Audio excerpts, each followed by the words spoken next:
You know that feeling when you're just mindlessly scrolling on your phone and then something totally stops you in your tracks? And you think, wow, I want to try that.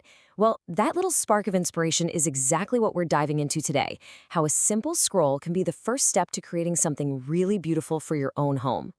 So, this screen right here probably looks super familiar. It's a feed of videos, right? Each one is like a little window into someone else's world. But for us, today, this isn't just a screen. It's actually the starting line for a brand new creative journey. Because what's wild is that hidden right here, in this one single view, are two completely different gateways into the world of crafting. So let's break them down. I mean, when you see those hands so expertly folding a piece of paper or a machine cutting out a perfect design, does that little voice inside your head pipe up and say, hey, I bet I could do that? Well, that feeling, that's exactly where the whole creative process kicks off. What we're really seeing here are two totally different approaches to creation. One is all about the personal touch of the human hand, and the other is about the amazing precision of technology. Let's start by exploring that first path. All right, first up, we're going down the path of hands. Inspired by that top video with the paper flowers, this is all about classic, tactile, hands-on crafting. Just look at the simplicity here. There's no fancy, expensive equipment, just a person, a basic tool, and some paper. The real value comes from that direct human touch, from the time and the care that's put into it.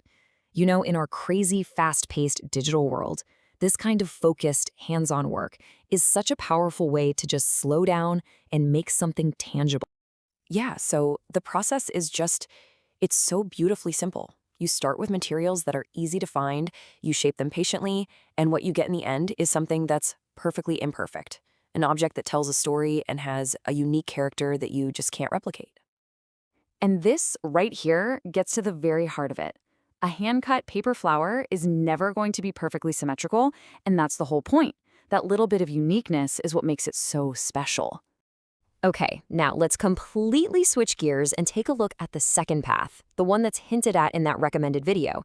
This is where technology steps in to help bring our creative ideas to life with just incredible accuracy. And here's the core difference, right? The handmade path really celebrates imperfection, while the tech-assisted path, like with Cricut Crafts, is all about celebrating those clean lines and a polished, professional finish. So for anyone who's not familiar, Cricut is a brand of smart cutting machines. Basically, you create a design on your computer, and the machine cuts it out perfectly from all sorts of materials like vinyl, paper, or even fabric. It's not about replacing creativity, it's just a really powerful tool for it. And just look at the result. The little cherries on this coaster are perfectly uniform. The lines are so crisp. I mean, this is a level of quality that's really, really tough to get by hand, and it gives your decor that sharp, almost store-bought look.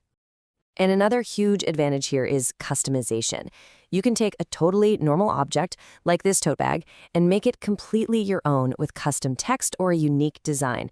It's just a fantastic way to put your own personal stamp on your stuff. Okay, so we've seen two amazing but very different approaches to making things. So how do you choose where to even begin? How do you find that very first project? Just take a second and really think about it. Are you more drawn to that rustic, organic charm of making something entirely by hand? Or does the idea of creating clean, precise, personalized designs with a little help from technology get you more excited? And remember, there's absolutely no wrong answer here. You know, the inspiration for your first project is literally all around you. You could take a cue from nature with butterflies or flowers. You can lean into a holiday theme like Valentine's Day. Maybe make something useful like coasters or a bag, or even create a one-of-a-kind personalized gift. And this might be the most important takeaway of all. Please don't get paralyzed by the fear of it not being perfect. The goal isn't perfection, the goal is the joy of creating something and ending up with an object that you made. So we've gone all the way from a simple image on a phone screen to this whole world of creative possibilities. Now it's time to bridge that final gap, the one from passively watching to actively making. I really truly believe this. The items you make with your own two hands, whether they're perfectly polished or charmingly rustic, they carry a story. They fill a space with your personality and with love in a way that mass-produced things from a store just can't. And that's really the only question left. That scroll you saw was the spark. Now it's your turn to fan the flame. I hope this has inspired you to get started, Happy crafting!